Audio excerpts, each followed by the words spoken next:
හරි ආදරණීය දුවේ පුතේ මොන ඔයාලට අද කියලා දෙනවා ලස්සන ගැටළු රටාවක්. ඒ තමයි සිතූ සංඛ්‍යාව සෙවීම. ගොඩාක් මුල පුතාලා මේක ගොඩක් අමාරු විදිහට දක්වනවානේ. අපි මේක සරලව විසඳමු. බලන්න හදන විදිය.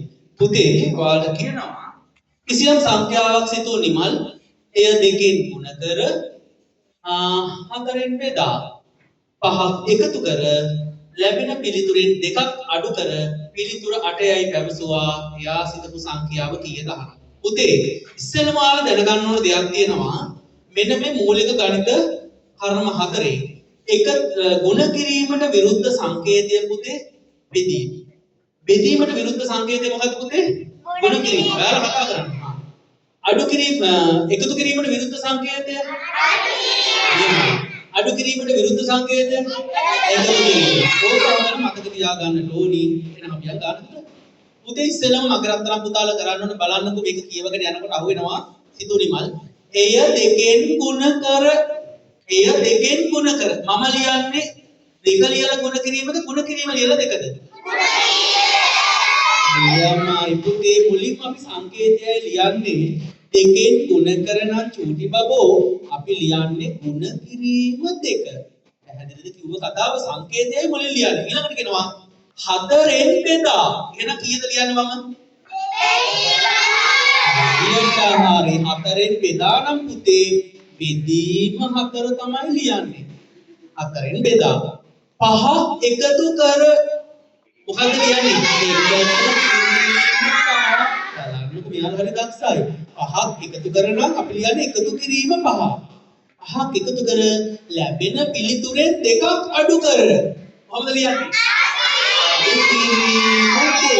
දෙකක් අඩු කරනම් අඩු කිරීම දෙක පිළිතුර 8යි ප්‍රකාශ කළේ. මෙතන තියෙනවද සංකේතයක්? ඒ කියන්නේ මේ ගණිත කර්මයක් නෑනේ.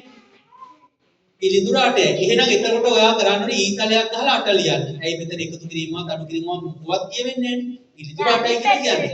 එහෙනම් ඊතලයක් දාලා 8යි කියනවා. දැන් මොකද කරන්නේ අපි? මේ ලියාගත්තු සංඛ්‍යා ටික මිනිකට අග ඉඳලා මුලට ලියන්න ඕන මේ සංකේතවලට විරුද්ධව දාලා. කොච්චරයි තියෙන්නේ? අගම තියෙන කෙනා කවුද?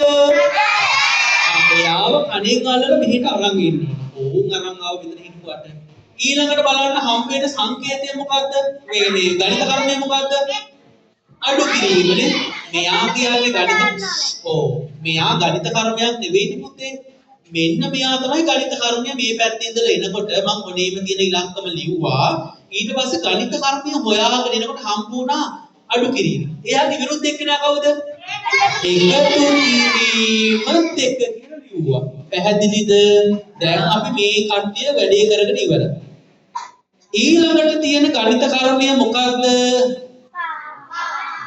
ගණිත කර්මය මොකක්ද? එකතු කිරීම. ඒකට විරුද්ධ ගණිත කර්මය මොකක්ද? අඩු කිරීම පහ. ඔන්න ඒකත් ඉවරයි වැඩි. ඊළඟට තියෙන ගණිත කර්මය මොකක්ද? එයාගේ විරුද්ධ කෙනා කවුද? ගුණ කිරීම 4. එයත් ඉවරයි. ඊළඟට තියෙන ගණිත කර්මය මොකක්ද? ගුණ කිරීම. එයාගේ විරුද්ධ කෙනා කවුද? දෙක. ඔන්න දැන් අර ටික වැඩේ කරන්න ඉවරයි. දැන් ඉතින් ගන්නයි තියෙන්නේ මයි පුතාලට. අපි දැන් විසඳමු.